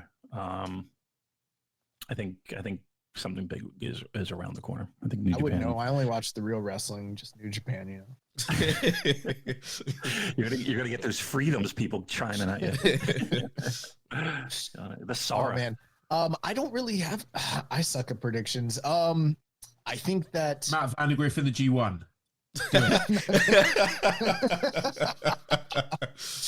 That'd be funny. No, I think that they are going to go with Hiromu after this this match with Naito. I think Heavyweight? that a lot of people are probably expecting for this to be a one-off of some sort, but I wouldn't be surprised. I'm not saying that he'll be a top-level world champion sort of thing, but I wouldn't be surprised if they let him graduate to the heavyweight ranks after this match. Maybe a never run, maybe challenges for a white belt, that sort of thing. I think that'd be a good way to go. I don't know. That's the only thing I can think of. I am very interested to see what they do with this Tanahashi run. And I like Joel's prediction there for him and Shota Umino. I think we'll see a major like Sumo Hall level show run by Reiwa guys. I don't know if that's going to be in April or if we see that for like Dominion sort of thing, but I wouldn't be surprised at that. And then I don't know what's something crazy. Kenta and Chase Owens. I'll say it. An outsider wins the G1. Oh, Okay. see, I want that. I think that would be so great to have that final, right? Pick your promotion. I don't give a shit, but have that guy make the finals, and then it's okay. It's two companies. Who's better, right? Like that's always fun, always interesting. But yeah, once again, we talk about pro wrestling and how it's look out for me, and there are bitches in the relationship. Well, we'll see if that happens. For me, I'm gonna say that Gabe Kidd is going to win New Japan Cup, which will then that's a good prediction. Spiral into him becoming a babyface because Finlay will not be happy with him winning New Japan Cup, which will then kind of do the turn, the slow burn babyface turn to him becoming the top foreigner, and New Japan kind of challenging Zack for that top foreigner spot. Oh, so many jokes, Joel, right now that I'm just on the tip of my tongue and I can't say them. God damn it. Well, I was going to say one thing. A lot of people talking about Sanada being Jake Lee's replacement. I don't think he's Jake Lee's replacement in Bullet Club. I think he's Gabe Kidd's replacement in Bullet Club. So think on that. Mm-hmm. So does it throw my prediction out the window? Or no? No, I think you're right. Okay. Yeah. I think the one thing though that I would just like to see happen throughout this year is whatever kind of momentum New Japan gets, let it just stay sustained because it was so up and down, up and down. I mean, how many times did I have to listen to you guys say we're so back and we weren't so back? That became our catchphrase for a while. Restore the feeling. Yeah, well, let's restore the feeling, or you know what, whatever feeling it is that we get, let's just keep it for a while. Just sustain for a little while. It's gonna be okay. But I am looking forward. I think there's a lot of positive things on the horizon for New Japan, and it's gonna be very interesting to see what the fallout from this 1-4-1-5. I will say this: I think 1-4 is going to outperform 1-5 easily. I'm with you. Yeah, I mean, I think on paper it looks fantastic, 5, but I mean, Joel's been saying it a lot, and I don't want to steal his thunder on that, but like, I like the fact that there is a little bit of a line in the sand of a New Japan show, and then this wacky Fire Pro Wrestling show. I'm super excited for it. Only because there's so many things that are up in the air and yet to be determined, and I'm rooting for everybody. I'm sure there's a lot of people going into that dome with chips on their shoulder and like feel like they have something to prove, and they want to knock the ball out of the park. And to me, that type of environment is fantastic for a pro wrestling show, right? There's nothing worse than going into a show knowing that everyone's established, and I don't want to say lazy, but like they got their spot, and they got like we have tons of people in this show that are clawing and scratching and trying to climb that ladder and be a guy, and this is the brightest stage. So yeah, I'm pumped, man. I haven't been this pumped for Wrestle Kingdom since probably the last time I was there, which was 2020. So yeah, I'm into it. I'm ready. Yeah, this is very exciting. I think, with a lot of it's the uncertainty of like which way the booking's going to go, and with some of the young guys in top spots, I do feel like, it's kind of a great Wrestle Kingdom for, especially for lapsed fans, to maybe jump in, kind of see where things are at, and to see where things will go in 2025. I've got one. They got to know that. One last prediction. Yeah, it's an outlandish one. It's a crazy one, but it just might happen. New Japan gets an English website official once again. Whoa! Just end it. Cut it. This one's gone. Yeah. Oh man. Well, guys, this has been a great little conversation here. Anything you guys want to plug before we get out of here? Take it away, Joel. This is your wheelhouse, my friend. Not really. Oh my God. Let me do it. We said we would never do it, but hey, why not? A little Patreon action is right there. So sign up, follow us on the Twitter machine, and you'll get a link to our Discord where you get access, and it's fun. And again, a lot of, as we call them, the pastrami is there. We don't really share a lot on Twitter anymore. It's all there. We're trying to come up with some wacky ideas for other shows and other content, and just make it worth your while. So there are multiple tiers. So give us your money, please. Thank you. Yeah, and for us, you guys can follow us on Twitter, Blue Sky at KI Strong Style. Check us out over at socialsuplex.com. We're part of that network. You can also subscribe to our Patreon, patreon.com/KI Strong Style. We do these weekly video streams as part of that Patreon, ad-free audio, bonus content, so you can check us out over there. Also, we have our end of the year Christmas special that'll be released pretty soon, the FOH Draft, which is a pay what you want model for that. Me, Josh, and Rich and James from One Nation Radio. We have some drinks and bury everything we hated in wrestling in 2024. So be on the lookout. This is a sober version of that. So be on the lookout for that. And yeah.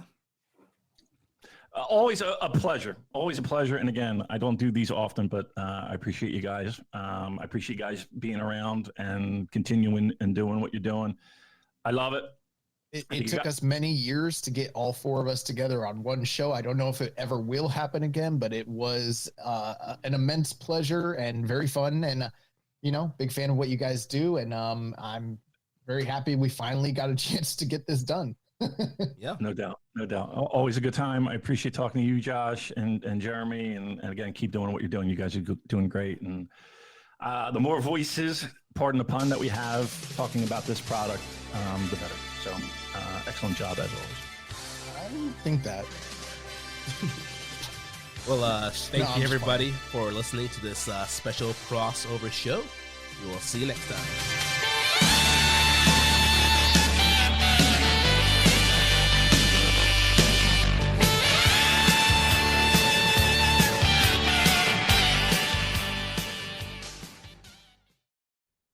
Hey kids, do you like wrestling? Well, we like wrestling too. We are Shake Them Ropes here on the Voices of Wrestling Podcasting Network. Myself and Chris Novembrino kind of doing a lazy river of wrestling criticism, going through the news and whatever happened in stateside television wrestling. And also, you know what? Sometimes we just like to watch old stuff and talk about that too.